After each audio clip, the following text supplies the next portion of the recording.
Opposition has mentioned this. Up to the opposition group that life has gotten harder for our youth. In fact, the opposition is saying that life has gotten easier. After all, with all the comfort and technology accessible to our youth, that opposition has mentioned, how has life gotten harder for our parents? This is opposition clarified.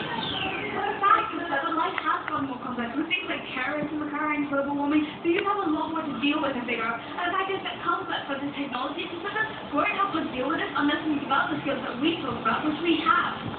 The question is, since life has gotten harder, you've got issues like terrorism and global warming. What our youth are doing is nothing. They're not doing anything about big challenges like terrorism, which our parents have done about other issues.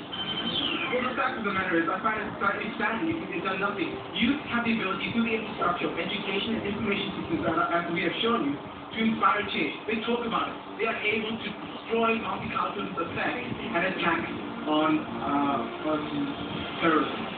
They have a lot of the things that they do have, but they're not using it, so it's quite interesting.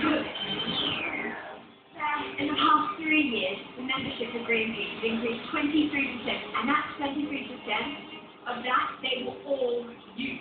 How can you say we're not making a change? They decided.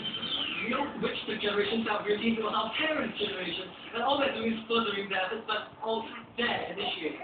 The fact is that even if our parents' generation has set up organizations, we're the ones moving them forward, we're the ones achieving things, we're the ones being prepared to deal with the challenges. Even if you raise all these issues, it's our parents who started up a self-perpetuating cycle, which I'll elaborate on later, which caused our youth to have these attitudes. Now I'm talking about attitudes, but we have said that our attitudes have changed. But a constant set of attitudes is needed to deal with challenges as a whole. The fact is that what you're ignoring is that even if our parents set up this self-perpetuating cycle, the fact that we're using it and the fact that we have these attitudes means we're prepared, whether you like it or not. All the examples that the opposition has raised are also present challenges. Can the opposition see so how our youth identify future challenges that they will need to address? Challenges like you have tried to come up with, they're going to be in the future. That's the whole point of the future. However, the challenges that we're dealing with, which will affect us in the future, such as global warming, which is the extinction of animals, we're dealing with now. Our parents are the ones that initially Greenpeace. So no matter what we do at the end of the day, our parents were the ones prepared for their future challenges. That's why we set up a self-perpetuating cycle. The fact of the matter is that in fact youth have inspired change by themselves. Let's look at lots of pre-university students taking gap years to do events such as handing out aid packages. That is themselves wanting to make change. Do you not understand that gap years are actually a concept that we can with our parents? Our parents are the ones that actually felt the need to go and save animals, to go and conserve the environment, and they were actually were at the forefront of things, and we just perpetuated it.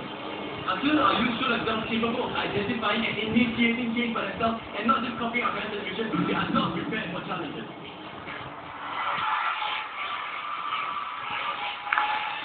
Without further ado, your judges, ladies and gentlemen. I think my vote will definitely go to the team that was clearly stronger than the other with the team structure, and where the speakers were really building on each other's points and supporting each other and managed to chip away at the opponent's case. Sure. Well, both teams did fairly well. I think you're finally debating. Get rid of those notes. It helps tremendously. Hwa Chong, I'm still not clear how you came up with the argument that the youth today are not doing enough for terrorism and global warming. You really need to prove that. The last speaker needs to go out there and prove it. It's about persuasion. And at the World College, great comebacks.